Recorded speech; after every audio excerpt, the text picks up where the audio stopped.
Welcome to the Deep Dive. Our mission, to take foundational knowledge, things we think we know, and really give them the critical look they deserve.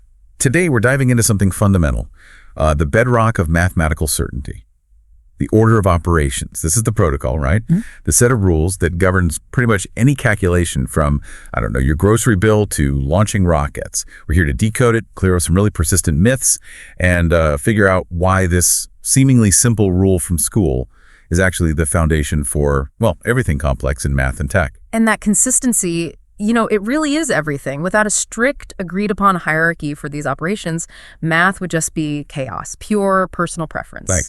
Everyone gets a different answer. Exactly. Any complex equation could spit out dozens of results just depending on who decided, I'll multiply first versus someone else subtracting first. The order of operations ensures that every calculator, every programmer, every mathematician, doesn't matter if they're in Tokyo or London, they get the exact same answer from the same starting point. It's the language of clarity, really. And we learn this language usually through acronyms. If you grew up in the US, like me, you probably chanted PEMDAS, parentheses, exponents, multiplication, division, addition, subtraction. Mm-hmm. While listeners, maybe in other parts of the English-speaking world, might have used BODMAS or BODMAS, so brackets or parentheses, orders or exponents. Right. Slightly different words. Yeah, the names are a bit different, sure, but the hierarchy itself, the actual protocol underneath, it's identical. Okay, and that alignment is crucial. Now, you sometimes hear PEMDAS was invented in the 1950s for standardized tests or something, but the actual order, that had to be sorted out way earlier for math to even progress, right? Oh, absolutely. It did. The rules themselves, they were implicitly followed centuries before that. Think about the big shift in math, going from rhetorical algebra, where problems were written out entirely in words. Like a story problem, basically. Sort of, yeah. To symbolic algebra, which really started taking shape around the 16th, 17th centuries. As soon as mathematicians started using symbols x, y, plus minus signs, they immediately hit this ambiguity problem. If you just write, say, a plus bxc, what does that even mean? Do you add a and b first, then multiply by c? Or do you handle the bxc part first? And suddenly you need rules. You need a hierarchy to make it clear, especially for printing things, sharing work. Precisely. You need precedents to cut down the confusion. If multiplication was seen as fundamentally repeated addition, it sort of naturally felt like it should have a higher precedence than just simple addition. It wasn't, formally hammered into a teaching mnemonic like PEMDAS until much, much later, but the mathematical need for it was there almost as soon as symbols became common. Okay, so let's really unpack the hierarchy itself then. We know P or B comes first, parentheses or brackets. But where do people usually start tripping up? Just on that first step, what counts as a parenthesis here? Well, the first critical misunderstanding is thinking P or B only means the round parentheses.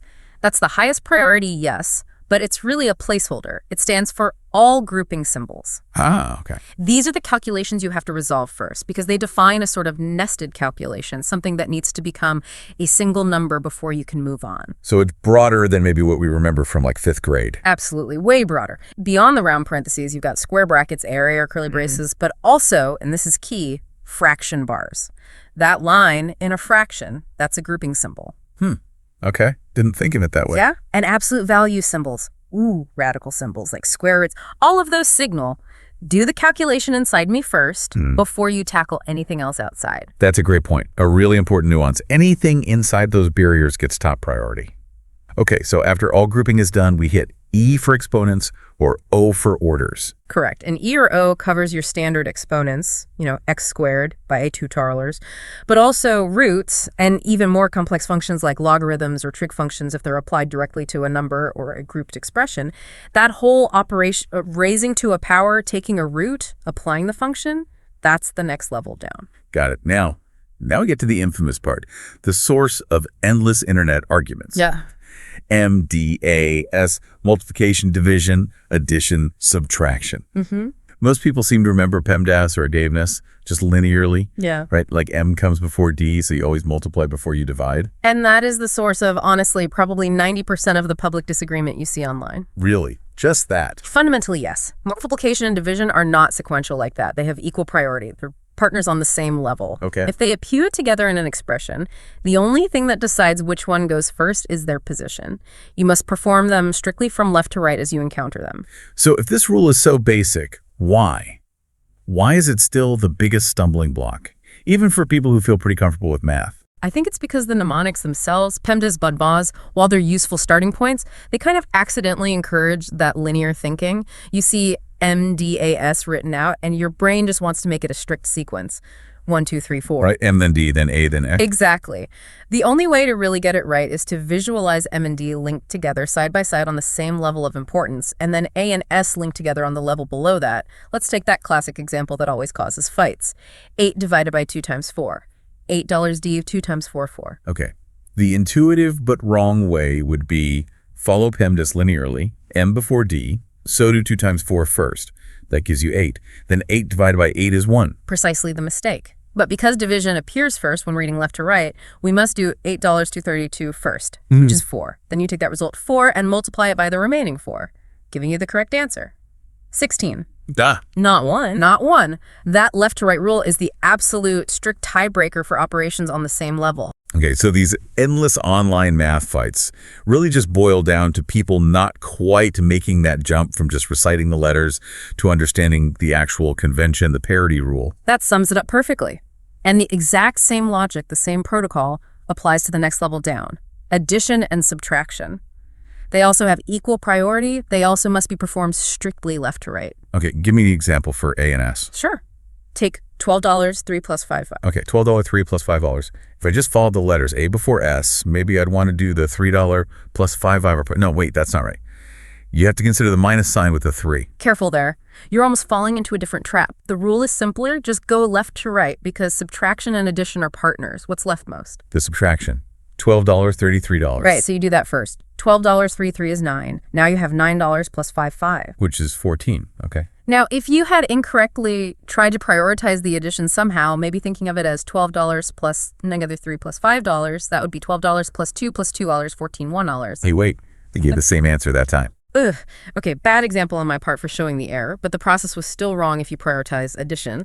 Let's try $10, 6 plus 2, 2, left to right. $10, 6 sixes is 4, then $4 plus 2, 2 is 6. Okay, and if I did addition first somehow, like $6 plus 2, then $10, 2 days, 2 dollars. Different answer. Exactly. See, the left-right rule is your safety net. It prevents ambiguity. $10, 6, 6 first gives 4, then $4 plus 2, 2 gives the correct 6. Got it. Strict left to right for the MD pair and strict left to right for the AS pair. Okay. Moving beyond the basics, let's talk about where the notation itself gets a bit slippery. You know, the subtle ways grouping or precedence might be implied even without explicit symbols. Implied multiplication comes to mind. It does. Yeah, that's a common one. When you see something like $2, $3 and plus $4, that multiplication is implied, right? The 2's is just sitting next to the parenthesis. In almost all standard modern contexts, that's treated exactly the same as if there were an explicit multiplication sign. $2 times 3 plus $4. You do the parenthesis first. $3 plus $4, then $2 and $7, then $2, 14, $1. Okay, seems straightforward. But Yeah. This specific pattern, the number right next to a parentheses, that's often where those viral math problems come from, isn't it? Yeah. Like a div 2b bay. Yeah. People argue fiercely over whether you do a div 2 first or if the two bowler sticks together. That debate pops up constantly. And it really stems from, well, older algebraic conventions, sometimes going back quite a ways.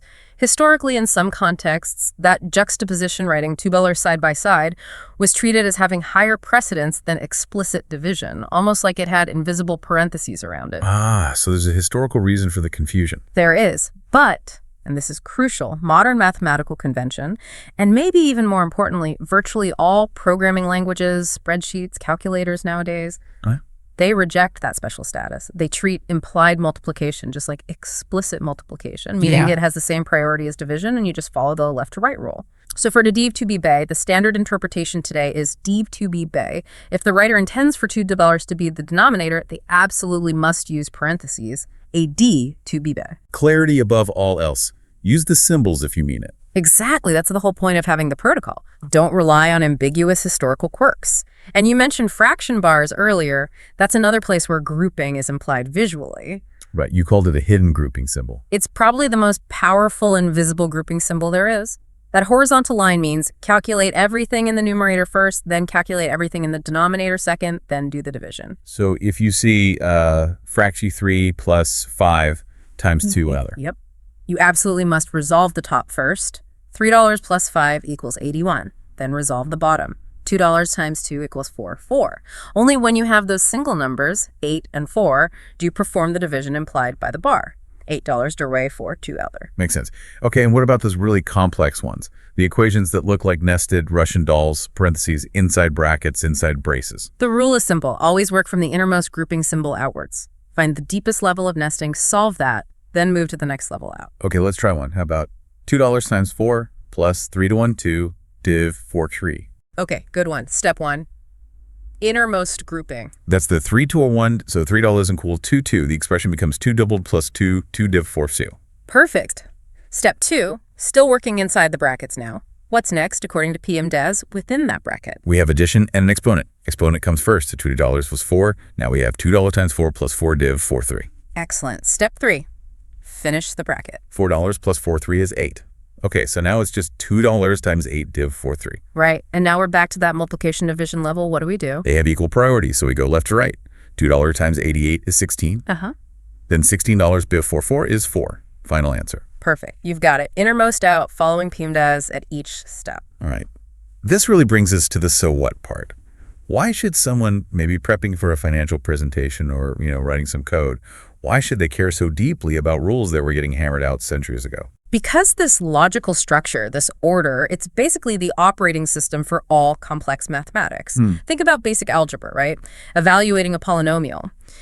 If you have, say, 2 by $3, 4x, plus $10, and you plug in a value for x. You have to do the exponent first by $3, then the multiplications, $2 by $3, 3, and $4 in the canaler, and then the subtraction and addition. Exactly. You're automatically applying the order of operations. The structure of PEMDAS is baked right into the way we write and understand mathematical expressions. And I imagine in calculus, derivatives, integrals, you're constantly relying on this to know how functions interact. Constantly. It's the framework that makes higher math even possible to communicate and execute reliably. But maybe the most immediate everyday relevance now is in technology. Every single piece of software we use, spreadsheets, data analysis tools, scientific simulations, and especially computer programming languages, every single one implements a strict order of operations protocol. How does a computer language know PEMDAS? It's not reciting it. No, it's far more rigorous than that. When a computer, compiler, or interpreter reads a line of code like result equals A plus BCD, it doesn't just guess. It usually builds something called an abstract syntax tree, or it uses what's called a precedence table. Okay. This table explicitly defines the rank, the priority, of every single operator the language understands. Multiplication and division will have the same high rank, ensuring they happen before addition and subtraction, which have a lower rank. And crucially, the rules for operators of the same rank will specify associativity, usually left to right, to guarantee a single deterministic outcome. So if your code gives the wrong answer, it's not the computer messing up PEMDAS. Almost certainly not. It's usually because the programmer didn't use parentheses correctly to override the computer's built-in standard precedence when they needed a different order. The computer follows its rules perfectly. That really highlights why being precise matters so much. But even with these standards in programming, we still see confusion with physical calculators sometimes, right? You mentioned that $2 dollar thing earlier. Yeah. Why do different calculators sometimes give different answers for ambiguous-looking inputs? Yeah, that's a fascinating glimpse into the real-world tension between, let's say, historical habits and modern standardization. When someone punches in something like $48 div, 29 plus $3. Yeah, that one. Seen it online.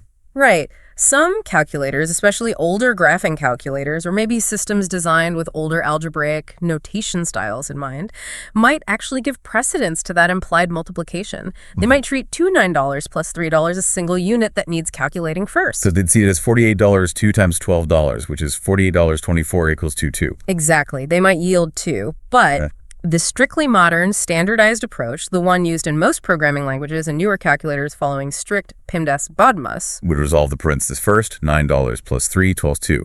Then the expression is $48 to do times 12, 2. Correct. And then left to right for division and multiplication. $48 2 equals 200 for butter. Then 24 times 12 equals 288. Right. So one approach gives 2, the other gives 288.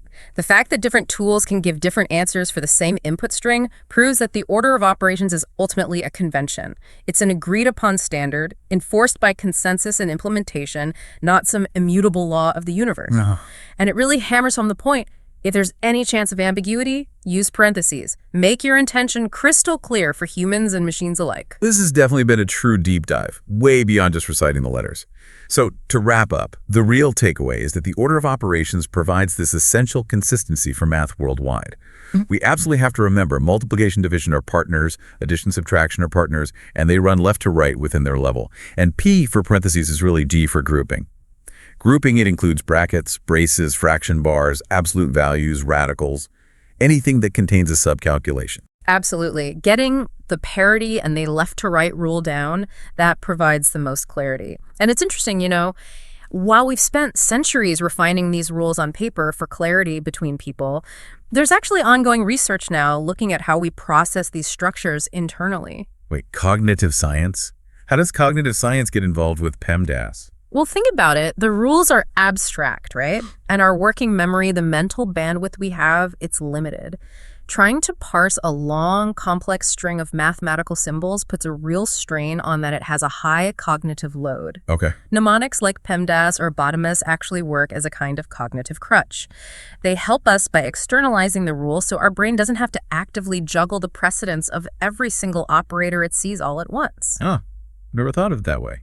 And researchers are still exploring this. They're trying to figure out if there are maybe more brain-friendly ways to represent or teach mathematical structure, ways that align better with how our minds naturally parse complex information. It suggests that even though the rules feel set in stone, the story of how we interact with them, how we learn and apply PEMDAS, is actually still evolving. That is a fascinating place to end. The rules are old, but how we think about them is still a moving target. Thank you so much for this deep dive into the protocol that, well, basically defines math as we know it.